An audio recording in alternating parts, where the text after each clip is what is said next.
Hey guys, I'm brushing my teeth and I just remembered one of the things that's so important just for when you're brushing your teeth. One of the things that you want to look for in your toothpaste is to make sure it's SLS free.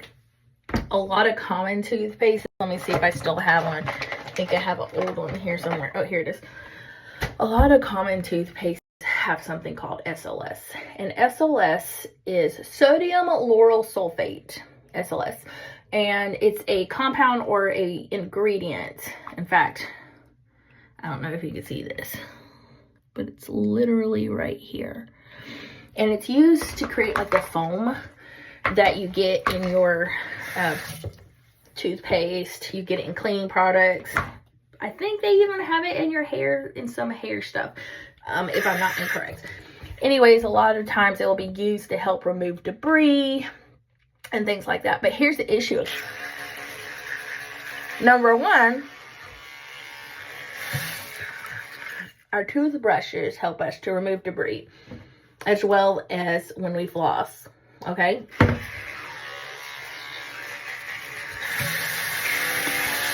So why do you need an agent that is going to help break that down even more? Think about it. If it's something that's helping to dissolve things off of your teeth and it needs to be super strong to remove things that have hardened onto your teeth, imagine the effect that it has on the gum and the softer areas in your mouth, like the tissue. If you get mouth ulcers, you want SLS free toothpaste. And the reason being is because the SLS is what causes that disruption and the breakdown and dissolving in the tissue in your mouth. And that's when you get multiple ulcers. Some people get ulcers from their DNA, from their diet, from vitamin deficiencies.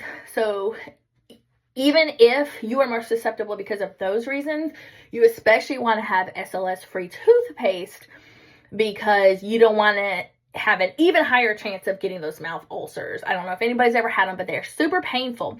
Since I have started using this, I have hardly had any, and I'm not lying. I'm also going to show you the result of how white my teeth have gotten since I use this whitening toothpaste. It has miswalk and date fruit, and we also have another one for sensitive teeth. But it helps with antioxidants, deep clean, fresh breath. And this one uses, if you want to look it up, water, which is the highest content because it goes from highest to lowest based on what's listed first. Sorbitol, calcium carbonate, hydrated silica, xanthan gum, which thickens, lauryl glucoside, which is a substitute, and I'm putting all down below what those things mean. But you can also look these things up. It's got titanium dioxide, sodium benzoate, sodium saccharin, Phoenix, dactylifera, which is date fruit extract, Salvadora persica bark, which is root extract.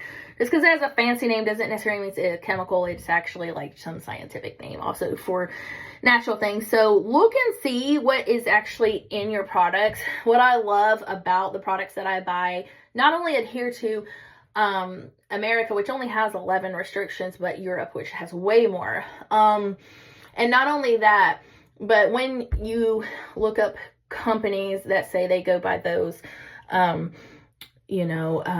standards, make sure they're not also just using some third party company. And that's where they get their stuff from. My company, 95 to 98% of the products, comes straight from ground to lab processing, manufacturing, packaging, and delivering straight from that company, owned and operated for over 70 years, created by a doctor. And so they have over, I want to say 10 to 20, I think it's 20 different, because I'm not good with numbers, 20 different scientists there that actually test these out. They are clinically proven, and I just love how clean all the products are. When you actually see it in your life, then you got to share it, because there might be somebody out there that's going through the same thing. Another thing is, not only are you getting the ulcers, but it will lead to gum deterioration. So if you start to see right here where I have not only just some plaque there, but my gum is receding in those areas. It changes the structure of your face, as you know, if you've seen anybody that's had to get false teeth or not wear teeth. And it's also what leads to gingivitis, mouth infections, and mouth infections and issues are one of the worst and most underlooked issues because a lot of times it can cause strokes. I know that personally from my experience with working with nonprofits and homeless individuals who had poor hygiene for their mouth because they didn't see a doctor, they didn't have the money, and a lot of them had strokes. So just a little FYI out there, make sure you're getting your products that are healthy for you, and I will talk to you later.